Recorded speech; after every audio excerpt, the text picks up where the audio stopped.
cari cara supaya bisnis kalian bisa sukses kan? Tapi bingung mau mulai dari mana? Tenang aja, kalian gak sendirian. Hari ini kita bakal bahas hal-hal yang pasti kalian butuhin banget kalau mau terjun ke dunia bisnis. Dan semuanya ini bakal kita pelajarin bareng-bareng lewat mata kuliah pengantar bisnis. Gak cuma teori yang bikin ngantuk loh, aku bakal jelasin dengan cara yang ringan dan seru banget, biar kalian gak hanya paham tapi juga suka. Kita bakal ngomongin soal kewirausahaan. Pasti pada tahu dong siapa aja yang jadi wirausahawan sukses di luar sana, kayak yang jualan martabak, kopi, atau bahkan yang jualan ide. Gak cuma itu, aku juga bakal bahas konsep pemasaran. Karena gimana mau jualan kalau nggak ngerti cara pasarnya? Terus ada juga soal keuangan perusahaan dan teknologi informasi yang bisa bantu bisnis kalian berkembang lebih cepat. Tapi tunggu dulu, aku juga bakal bahas perencanaan dan proses manajemen sumber daya manusia, dasar-dasar keputusan investasi, dan manajemen modal kerja yang benar-benar bisa bikin kalian jadi master dalam ngatur bisnis. Pokoknya siapin diri kalian karena setelah nonton video ini kalian bakal lebih paham gimana cara jadi pengusaha keren gak cuma bisa jualan tapi juga pintar ngatur bisnis. Yuk langsung aja kita mulai dan jangan sampai ada yang ketiduran ya. Oke, kita mulai dengan kewirausahaan. Kewirausahaan adalah kemampuan untuk menciptakan dan mengelola bisnis serta mengambil resiko untuk mencapai keuntungan. Secara sederhana, ini adalah soal bagaimana kita bisa menciptakan peluang bisnis dan mengelola usaha kita dengan baik. Siapa sih yang nggak tahu Gibran Rakabuming? Nah, Gibran ini adalah contoh wirausahaan muda yang sukses di Indonesia. Dia memulai usaha dengan bisnis catering, martabak, dan kopi. Gibran punya brand usaha yang cukup terkenal, yaitu Sumber Kopi dan Markobar. Yang menarik adalah meskipun dia anak seorang presiden, dia tetap memilih jalur bisnis yang penuh tantangan. Gibran mulai dengan usaha martabak yang dia kembangkan menjadi bisnis yang besar. Kemudian, dia juga membuka Sumber Kopi sebagai usaha kopi dengan konsep kekinian. Ini menunjukkan bahwa kewirausahaan itu nggak soal modal yang besar, tapi juga kreativitas dan kerja keras. Gibran melihat peluang dan memanfaatkannya dengan cara yang unik, sehingga dia berhasil menarik banyak pelanggan, terutama dari kalangan anak muda. Untuk kalian yang ingin jadi wirausahawan, ingat ya, kewirausahaan itu tentang berpikir kreatif dan berani mengambil resiko. Gibran bisa sukses karena dia berani keluar dari zona nyaman dan mengikuti passionnya. Jadi, jangan takut buat mencoba meskipun usaha yang kita mulai itu kecil. Dengan konsisten dan inovasi, siapa tahu usaha yang kecil bisa berkembang besar. Sekarang kita lanjut ke konsep pemasaran. Jadi, setelah kita punya produk, tentu kita butuh cara supaya orang tahu dan tertarik untuk beli. Itu dia peran pemasaran dalam dunia bisnis. Pemasaran bukan cuma soal iklan, tapi juga tentang bagaimana kita memperkenalkan produk ke pasar yang tepat. Contoh gampangnya bisa kita lihat dari industri kuliner. Siapa sih yang gak kenal dengan Hoka-Hoka Bento? Mungkin dari kita udah gak asing lagi dengan restoran yang satu ini. Nah, Hoka-Hoka Bento ini menggunakan konsep pemasaran yang sangat efektif. Mereka punya menu yang relatif terjangkau dan menyediakan makanan dengan porsi yang cukup besar buat keluarga. Hoka-Hoka Bento bukan hanya mengandalkan iklan yang ada di TV, tapi mereka juga punya promosi menarik yang dapat menjangkau banyak orang. Misalnya, mereka sering memberikan diskon atau voucher kepada pelanggan, terutama di hari-hari tertentu. Dengan begitu, mereka bisa menarik pelanggan baru dan membuat yang lama tetap loyal. Selain itu, mereka juga jago dalam memanfaatkan media sosial. Setiap ada promo baru, mereka aktif memposting di Instagram, Facebook, dan Twitter. Hal ini menunjukkan bahwa pemasaran sekarang itu nggak cuma mengandalkan media konvensional, tapi juga digital, yang lebih efektif untuk menjangkau audiens muda. Pemasaran itu juga melibatkan segmentasi pasar dan targeting yang tepat. Misalnya, kalau kita perhatikan, Hoka-Hoka Bento lebih banyak memasarkan produk mereka ke keluarga atau kelompok karena porsi makanan yang besar. Jadi, mereka tahu betul siapa audiens yang mereka tuju dan bagaimana cara menjangkau mereka dengan lebih efektif. Maka dari itu, Dalam dunia bisnis, kita harus tahu siapa yang menjadi target pasar kita. Apakah pelanggan muda yang suka makan cepat saji? Atau mungkin ibu rumah tangga yang mencari makanan praktis untuk keluarga? Dengan mengetahui hal ini, pemasaran yang kita lakukan jadi lebih tepat sasaran dan hasilnya pun akan lebih maksimal. Sekarang kita masuk ke dunia keuangan perusahaan yang tak kalah penting. Semua perusahaan, besar atau kecil, pasti membutuhkan pengelolaan keuangan yang baik agar bisnis bisa terus berkembang dan tidak terjerumus ke dalam masalah finansial. Mari kita lihat contoh dari Es Teh Indonesia, brand minuman kekinian yang lagi viral di kalangan anak muda. Es Teh Indonesia memulai usahanya dari sebuah gerai kecil yang menjual es teh dengan berbagai rasa. Keberhasilannya dalam waktu singkat bukan hanya karena produk yang enak, tapi juga karena mereka pintar dalam mengelola keuangan.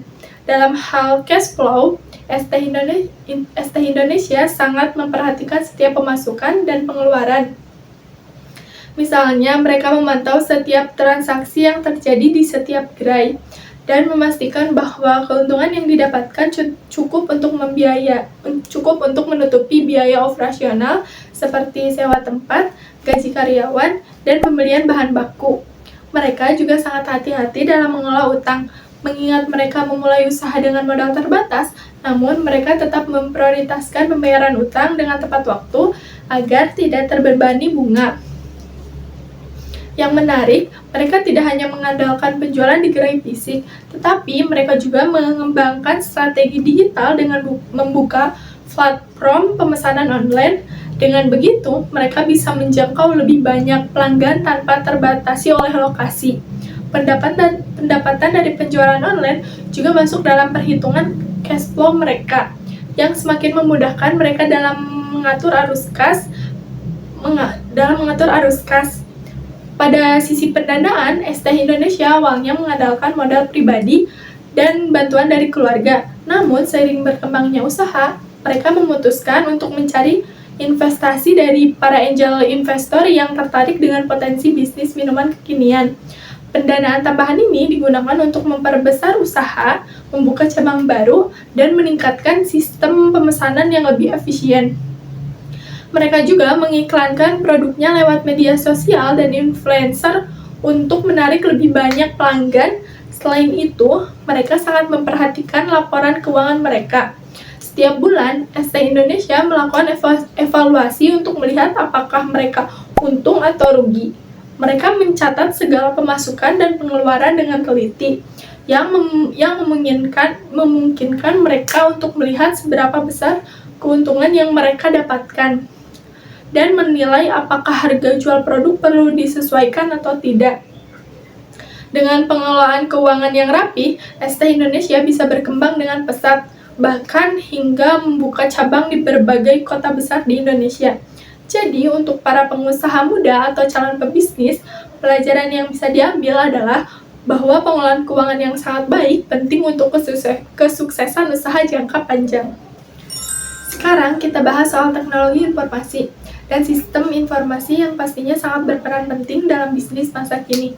Teknologi ini membantu perusahaan untuk bekerja lebih efisien dan memberikan kemudahan bagi pelanggan, serta memberikan data yang sangat berharga untuk pengambilan keputusan. Contoh yang lebih familiar dan sedang berkembang pesat sekarang adalah Gojek. Mungkin banyak dari kalian yang sudah sering menggunakan aplikasi ini kan? Gojek awalnya hanyalah sebuah layanan ojek online, namun dengan memanfaatkan teknologi informasi yang canggih, mereka kini menawarkan berbagai layanan mulai dari pengantaran makanan, belanja, hingga pembayaran digital.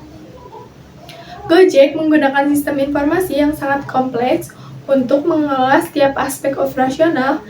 Misalnya, saat kita memesan makanan lewat GoFood, aplikasi Gojek memanfaatkan algoritma dan big data untuk memberikan rekomendasi makanan yang sesuai dengan preferensi kita. Data transaksi dari semua pengguna mereka dikumpulkan dan dianalisis untuk meningkatkan pengalaman pengguna. Misalnya, mereka dapat mengetahui makanan apa yang sedang trending atau makanan apa yang sering dipesan di daerah tertentu, dan memberikan penawaran atau diskon khusus. Selain itu, Gojek juga memanfaatkan cloud computing untuk menyimpan semua data, transaksi, dan operasional secara terpusat. Dengan cloud, mereka bisa mengakses data ini kapan saja dan di mana saja, yang tentunya mendukung pengambilan keputusan yang lebih cepat. Sistem pemetaan yang digunakan dalam aplikasi Gojek juga sangat penting. Mereka menggunakan real-time data untuk memetakan lokasi drivernya dan pelanggan, sehingga proses pengantaran bisa dilakukan dengan cepat dan akurat. Teknologi ini tidak hanya memudahkan pelanggan, tapi juga meningkatkan efisiensi operasional Gojek sendiri. Mereka menggunakan sistem yang bisa memantau kinerja driver secara real-time, memastikan pengiriman tepat waktu, dan memaksimalkan penghasilan bagi para mitra driver mereka.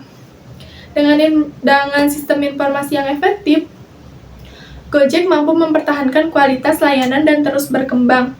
Dari contoh Gojek ini, kita bisa melihat betapa pentingnya pengguna teknologi informasi dalam menjalankan dan mengembangkan bisnis, serta bagaimana sistem informasi bisa membuat segala proses menjadi lebih terorganisir, efisien, dan bermanfaat bagi banyak pihak. Hey, pernah nggak sih kalian mikir kenapa di kantor kalian ada yang gajinya gede banget, ada yang lebih kecil, ada yang sering lembur, ada juga yang lebih sering ngumpul di party? Jawabannya sih manajemen sumber daya manusia. Yap, pengelolaan sumber daya manusia adalah kunci utama yang bikin perusahaan berjalan dengan lancar. Tanpa itu, bisnis bisa jadi kayak mobil tanpa pengemudi. Nyungsep deh. Nah, di video kali ini kita bakal bahas tentang perencanaan dan proses manajemen sumber daya manusia. Gimana sih caranya bikin tim yang solid dan efektif buat perusahaan kamu? Gimana caranya supaya orang kerja bareng kamu itu bukan hanya sekadar gaji bulanan, tapi juga jadi pahlawan di tempat kerja? Yuk simak terus. Perencanaan sumber daya manusia itu sebenarnya simpel kok. Jadi, pertama-tama kita harus tahu dulu apa sih yang perusahaan butuhin. Kayak misalnya, kamu punya bisnis restoran baru yang lagi booming banget. Tentu kamu butuh tim dapur yang jago masak, dan tim pelayan yang bisa bikin pelanggan merasa disayang banget kan? Jangan sampai ya ada hoki yang malah suka ngobrol soal musik, sementara pelanggan kelaparan nungguin pesanan. Nah, itu baru analisis kebutuhan sumber daya manusia. Kamu harus tahu tipe-tipe karyawan yang kamu butuhin sesuai sama kebutuhan perusahaan. Tapi, jangan cuma tahu kebutuhan doang, harus ada perencanaan bagaimana nyari orang yang tepat buat posisi tersebut. Sekarang, setelah tahu apa yang dibutuhin, saatnya masuk ke tahap penyusunan rencana rekrutmen. Ini tuh kayak ngatur strategi tim bola. Kita tahu di tim bola ada yang jago ngegol, ada yang jago ngatur serangan. Nah, kita juga butuh mencari orang yang pas buat posisi tertentu di perusahaan. Gak usah jauh-jauh, coba deh lihat influencer di media sosial. Pasti mereka nggak sembarangan ngepost kan? Ada yang lebih fokus ke fashion, ada yang lebih ke beauty atau makanan. Di dunia kerja juga gitu, pilih yang sesuai dengan kebutuhan, biar nanti hasilnya maksimal. Lanjut ke tahap seleksi dan rekrutmen. Nah, disinilah drama sering terjadi. Bayangin aja kamu lagi butuh banget orang yang jago bikin kue, yang datang malah pelamar yang bilang dia cuma bisa masak mie instan. Ya ampun, makanya tahap seleksi ini penting banget. Pas wawancara, kamu harus benar-benar nanya, kamu punya skill apa? Apa yang bisa kamu bawa buat perusahaan? Pilih orang yang fashionnya ada dan sesuai dengan apa yang perusahaan butuhin. Jangan hanya lihat pengalaman doang. Kadang orang baru dengan semangat tinggi bisa lebih menguntungkan daripada yang sudah pengalaman tapi cuma asal-asalan. Setelah itu, jangan lupa ada tahap penempatan dan pengembangan. Nah, jangan salah tempatkan orang ya. Kalau kamu ngerekrutmen orang yang pintar banget dengan desain grafis, jangan disuruh jadi HR. Itu seperti pemasukan rencana masak nasi goreng ke dalam panci yang salah. Cuma, jadi setelah orangnya dipilih, pastikan mereka ditempatkan di posisi yang tepat. Dan yang gak kalah penting adalah pengembangan sumber daya manusia Perusahaan yang sukses itu nggak cuma mikirin profit, tapi juga bagaimana supaya karyawan mereka terus berkembang. Ingat, karyawan yang berkembang itu investasi jangka panjang.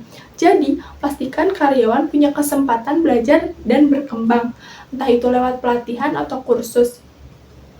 Jangan sampai mereka merasa stuck di tempat yang sama, karena bisa jadi mereka malah nyari peluang di tempat lain. Jadi, intinya manajemen sumber daya manusia itu kayak bikin tim olahraga. Semuanya harus tahu peran masing-masing dan bekerja sama untuk meraih tujuan bersama. Kalau perusahaan pengen berkembang, kita butuh orang-orang yang bukan hanya bisa bekerja,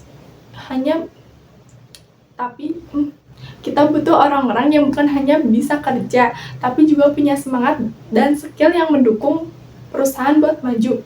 Tanpa perencanaan dan pengelolaan sumber daya manusia yang baik, bisa-bisa perusahaan kayak tim bola yang lagi kalah meluluhkan. Ingat, jangan cari orang yang ada, tapi cari orang yang bisa membantu perusahaan jadi lebih besar dan sukses. Semua itu harus direncanakan dengan baik dan hati-hati. Jadi, kalau kalian yang nonton ini pengen jadi pengusaha sukses, jangan lupa karyawan itu bukan cuma tenaga yang dibayar. Mereka adalah partner yang penting untuk pengembangan bisnis. Kalian pernah ngerasa nggak sih uang yang ada di dompet tuh kayaknya cuma numpang lewat aja? Gak mau kan uang yang kita punya nggak berkembang? Nah, di sini kita akan bahas tentang keputusan investasi yang bisa bikin uang kita berkembang lebih maksimal. Jadi, investasi itu intinya adalah cara kita menaruh uang di tempat yang bisa menghasilkan lebih banyak uang di masa depan. Jadi, bukan cuma nyimpan uang di bank doang, tapi uang itu bisa kerja buat kita. Nah, ada 2 jenis investasi yang umum banget, yaitu jangka pendek dan jangka panjang. Kalau jangka pendek, misalnya investasi buat peralatan usaha yang bakal balik modal dalam waktu cepat. Tapi, kalau jangka panjang, bisa jadi saham, properti, atau pendidikan. Keuntungannya memang baru kelihatan beberapa tahun ke depan, tapi stabil. Jadi, pilih sesuai kebutuhan kalian ya. Terus, ada yang namanya resiko. Nah, kalau investasi itu pasti ada resiko, karena nggak ada yang 100% aman. Jadi, semakin tinggi resiko, biasanya semakin besar keuntungan yang bisa didapat. Kayak investasi saham, kalau mau aman-aman aja, bisa pilih properti atau deposito yang resikonya lebih rendah. Selain itu, kita juga harus mempertimbangin yang namanya likuiditas.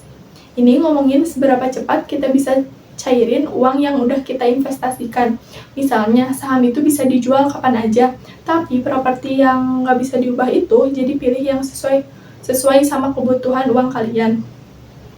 Dan yang terakhir, tujuan investasi. Kalau kalian investasi, pastikan tujuan kalian jelas, mau kayak cepat. Coba deh saham atau crypto, tapi ingat, itu high risk. Kalau mau yang lebih aman dan stabil, bisa pilih properti atau obligasi. Intinya, sebelum kalian ambil keputusan investasi, harus jelas dulu apa tujuan dan risikonya. Jangan asal ya, karena kalau nggak tepat, bisa bikin pusing sendiri. Hey, pernah nggak sih kalian dengar soal manajemen modal kerja? Nah, kalau kalian punya usaha atau bisnis, modal kerja itu penting banget loh. Karena yang bakal menentukan kelangsungan operasional bisnis kalian setiap hari. Jadi, modal kerja itu adalah uang yang dibutuhkan perusahaan untuk menjalankan kegiatan operasional sehari-hari.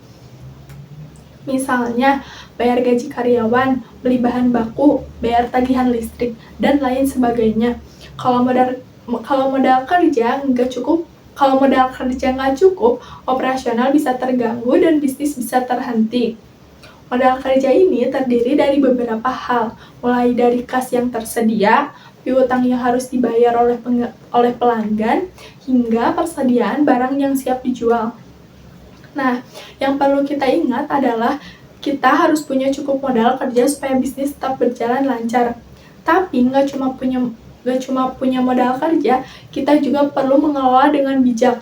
Jangan sampai ada terlalu banyak uang nganggur di kas, karena bisa aja itu seharusnya bisa dipakai buat investasi yang lebih menguntungkan, atau jangan sampai terjebak piutang nggak dibayar lama, karena bisa bikin keuangan perusahaan jadi jadi nggak sehat.